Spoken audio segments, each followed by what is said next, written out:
Welcome back to Sougata's diary. যা যা বলেছিলাম সবকিছু মিলছে। শিক্ষামন্ত্রীর কথায় কি বুঝলেন? আদৌ কি কিছু বুঝলেন? শিক্ষামন্ত্রীর কথার মধ্যে অনেক কিছু রয়েছে যেগুলো আমরা হয়তো ওভারলুক করছি বা হয়তো দেখেও দেখতে চাইছি না। তার কথা একদম কোট আনকোট বলছি যে অনেকেই হয়তো ভাবছেন বিদ্যালয় শিক্ষা দপ্তর চুপ করে বসে আছে, নিশ্চুপ হয়ে বসে আছে। না, আমরা নিশ্চুপ হয়ে বসে নেই।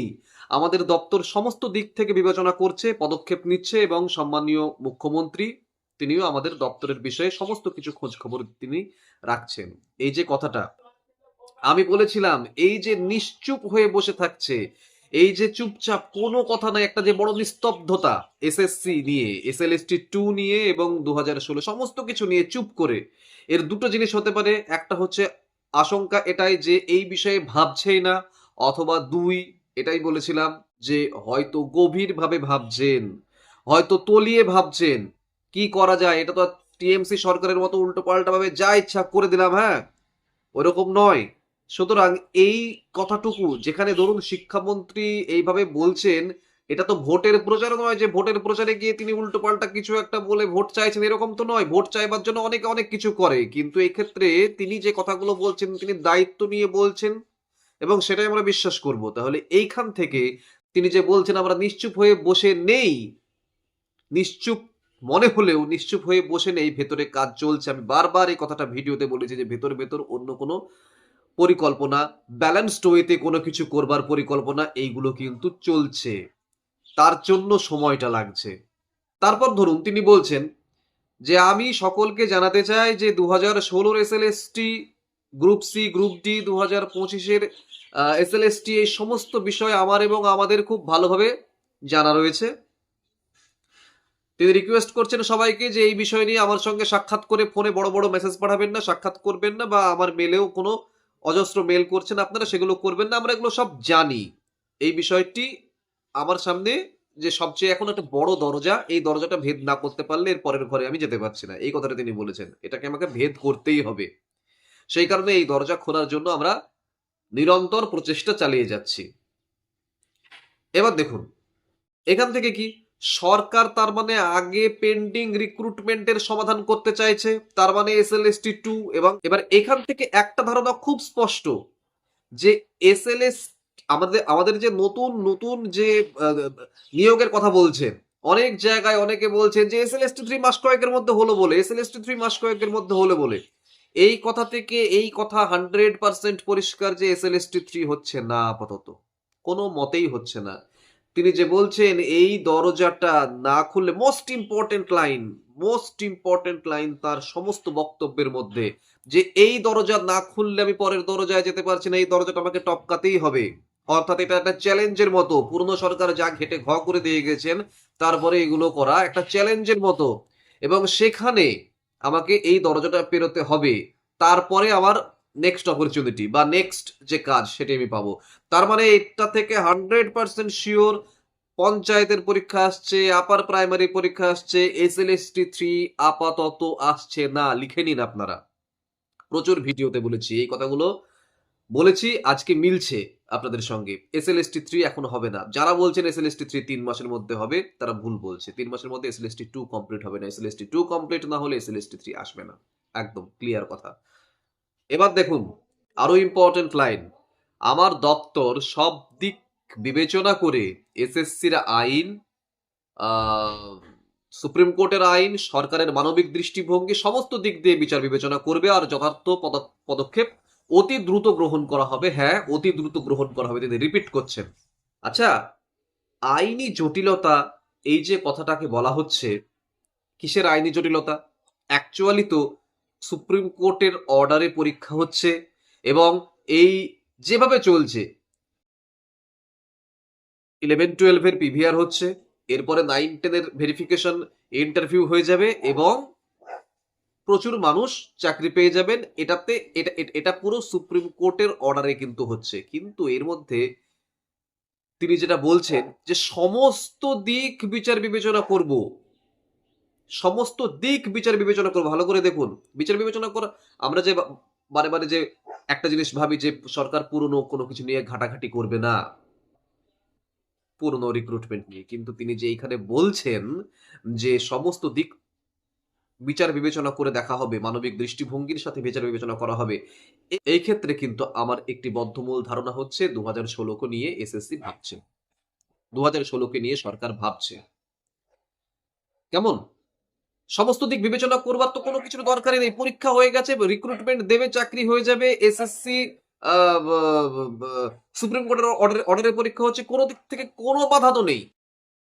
হ্যাঁ, কেস-টেস যা আছে সে তো আছে, কিন্তু সে সমস্ত উপেক্ষা করে এবার সেই কেসে যদি আবার কোনো প্রবলেম হয় তার জন্য তো এই সরকার দায়ী নয়। এই সরকার বলছে যে এই দরজাটা পেরোতে হবে। আবার এই দরজাটা পেরোতে হবে বলে যা আছে সেইভাবেই চালিয়ে নিয়ে গিয়ে জাস্ট রিক্রুটমেন্টটা কমপ্লিট করতেও চাইছে না। তিনি বলছেন যে সমস্ত দিক বিচার বিবেচনা করে দেখা হবে। বিচার বিবেচনা করে দেখা হবে সেটা দেখে নিয়েছে সুপ্রিম কোর্ট। কিন্তু তারপরেও সরকার বলছেন যে বিচার বিবেচনা করে দেখতে হবে, মানবিক দৃষ্টিভঙ্গির সঙ্গে দেখতে হবে। তার মানে এইখানে ২০১৬কে নিয়ে ভাবার একটা পজিটিভ জিনিস পাওয়া যাচ্ছে, এবং এক্ষেত্রে তারা যে প্রতিশ্রুতি দিয়েছিলেন যে ২০১৬কে ফেরানো হবে, এটার কিন্তু একটা আভাস কিন্তু আমরা ভালো মতো পাচ্ছি এই কথা থেকে। না হলে দরজা, মানে একটা দরজা আছে, দরজাটাকে ভেঙে চলে যাওয়া, তার অস্ত্র আমার কাছে আছে। দরজা ভেঙে দরজার বাইরে চলে যাওয়া, তার অস্ত্র আমার কাছে আছে, আমি ইচ্ছা করলে ভেঙে দিতে পারি। কিন্তু তবুও আমি ভাঙছি না, দরজাটার ছিটকিনি খুলে তারপরেই যাবার চেষ্টা করছি, যার জন্য সময় লাগছে। এবং এইখানেই ব্যাপারটা লুকিয়ে থাকছে যে তারা যে নিশ্চুপ হয়ে আছেন, তারা কাজ করছেন, তারা তলে তলে অনেক কিছু ভাবছেন এবং মানবিক দৃষ্টিভঙ্গির কথা বলছেন। এই মানবিক দৃষ্টিভঙ্গি কথাটা কোথা থেকে আসে? কোথা থেকে আসছে মানুষ এই মানবিক দৃষ্টিভঙ্গি? এসএলএসটি 2 যা হয়েছে তার মধ্যে মানবিক দৃষ্টিভঙ্গি কোথায়? ২০১৬ র ক্ষেত্রে। কারণ অনেক টিচার আছেন যারা কিন্তু চাকরি পাননি এসএলএসটি 2 তে। তাদের দায়িত্ব কে নেবে? তাহলে তাদের ভাবনাটাও কিন্তু তাদের মাথায় রয়েছে এবং তারা প্রতিশ্রুতি দিয়েছিলেন। ভিডিওতে আমি বারবার বলি যে একটা ব্যালেন্সড ওয়েতে কোনো কিছু হতে চলেছে। এসএলএসটি ২০১৬ এবং এসএলএসটি ২০২৫ নিয়ে সরকার এমন একটি সমাধান খুঁজছে যাতে একদিকে আদালতের নির্দেশ মানা হয়, অন্যদিকে যোগ্য চাকরি প্রার্থীরাও কোনো রকম ভাবে ক্ষতিগ্রস্ত না হন। এসএসসি আইন এবং সুপ্রিম কোর্টের আইন সমস্ত কিছু মিলেই সিদ্ধান্ত গ্রহণ করা হবে। এমন কোনো সিদ্ধান্ত গ্রহণ করা হবে না যা স্ববিরোধী বা আইন বিরোধী। কোর্টের রায়কেও গুরুত্ব দেওয়া হবে। মানে আদালতের নির্দেশ উপেক্ষা করে তো কোনো কিছু হবে না। আবার মানবিক দৃষ্টিভঙ্গির কথা বলা হচ্ছে, হিউম্যানিটেরিয়ান গ্রাউন্ডের কথা বলা হচ্ছে। সুতরাং সমস্ত কিছু দিক থেকে যদি বলেন, প্রত্যেকটি সেন্টেন্স শিক্ষামন্ত্রীর এটা আমাদেরকে চোখে আঙুল দিয়ে দেখিয়ে দিচ্ছে যে আমরা যদি একদম সারাংশ করি, ১ নম্বর কথা, এসএলএসটি 3 এখন হচ্ছে না। যারা পড়বেন তারা নিজের দায়িত্বে পড়ুক। তার আগে কিন্তু আপার প্রাইমারি এবং পঞ্চায়েত হচ্ছে। আপার প্রাইমারির নোটিফিকেশন জাস্ট ১ মাসের মধ্যেও বেরিয়ে যেতে পারে। ওকে? ১ নম্বর কথা। ২ নম্বর কথা হচ্ছে সরকার ২০১৬কে নিয়ে ভাবছে বলেই আমার ধারণা, কারণ মানবিক দৃষ্টিভঙ্গির কথা বহুবার উঠে আসছে। ৩ নম্বর কথা, এমন কোনোভাবে বং চং করে এই এসএলএসটি 2 কে কমপ্লিট করতে চাইছেন না যাতে পরবর্তী ক্ষেত্রে আবার কোনো আইনত জটিলতার সৃষ্টি হয় এবং ২ বছর বা ৭ বছর পরে গিয়ে আবার এদের চাকরি নিয়ে টানাপোড়েন পড়ে। এমনকি কোনো দুশ্চিন্তারও ভাঁজ কারোর কপালে দেখা দেয়। এইগুলোকে ঠিকঠাক করে নিতে চাইছেন। কারণ যদিও আগের সরকারের আমলের নিয়োগ, তবুও সরকার পাল্টে গেছে। অভিভাবকের যা দায়িত্ব, সরকার কিন্তু সেই দায়িত্বই পালন করছেন। ৪ নম্বর, তারা চুপচাপ করে বসে নেই, কাজ চলছে ভেতরে, ভেতরে, এবং সেগুলো কিন্তু আইন মোতাবেক কাজ চলছে। আবেগ দিয়ে সমস্ত কিছু হয় না। এই যে জিনিসগুলো আমরা যদি এক জায়গায় করি, তাহলে আমরা নেগেটিভ, পজিটিভ অনেক মানুষ অনেকভাবে ভাগ হয়ে যেতে পারেন। ২০১৬ কে ফেরাচ্ছে মানে তাহলে এসএসসি, তাহলে এসএলএসটি ২০২৫ তাহলে চলে গেল। জলে যাবে না।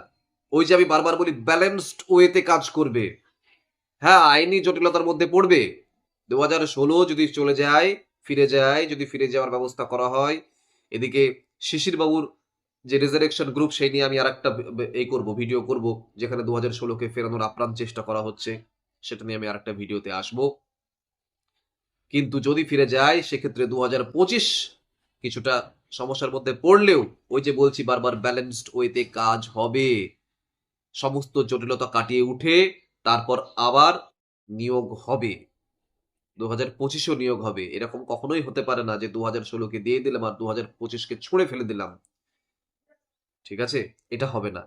আপনারা এইগুলো ভালো করে নিজেকেই নিজে জিজ্ঞেস করুন, পারবেন। অযথা উত্তেজিত হবেন না, অযথা বেশি আশাবাদীও হয়ে উঠবেন না কোনো কিছুতে। আশাবাদী একটা জিনিসে হন, আগামী দিনে ৩ মাসের মধ্যে বা এই বছরের মধ্যেই ধরুন ৬ মাসের মধ্যে, হ্যাঁ? আজকে জুলাই পড়ল। July, August, September, October, November, December এই ৬ মাসের মধ্যে আপার প্রাইমারির পরীক্ষাটা হয়ে যাচ্ছে। অনেক নাকে কাঁদছেন কিন্তু ৬ মাসের মধ্যে যখন আপার প্রাইমারিটা হয়ে যাবে তখন বলবেন যে আমরা তো সময়ই পাইনি। হ্যাঁ? এখন থেকে নোটিফিকেশন পর্যন্ত পড়াশোনার সুবর্ণ সুযোগ। নোটিফিকেশন থেকে পরীক্ষা পর্যন্ত নয়। এই ভুলটা করবেন তো পস্তাবেন। এটা করবেন না। কেমন? আর কিছু বলছি না। শিক্ষামন্ত্রীর বক্তব্য নিয়ে আরো যদি কোন রকমের কোন প্রেক্ষাপট বা কোন রকমের বিশ্লেষণ আবার মাথায় আসে আমি অবশ্যই আপনাদের সঙ্গে শেয়ার করব সেটি। ভিডিওটি ভালো লেগে থাকলে লাইক করুন, কমেন্ট করুন, শেয়ার করুন এবং অবশ্যই চ্যানেলে যদি নতুন হয়ে থাকেন চ্যানেলটি সাবস্ক্রাইব করুন। বেল আইকনটি প্রেস করে রাখুন যাতে সবার আগে নোটিফিকেশন আপনার মোবাইলে পৌঁছয়। ভালো থাকুন। দেখা হচ্ছে পরের ভিডিওতে খুব তাড়াতাড়ি।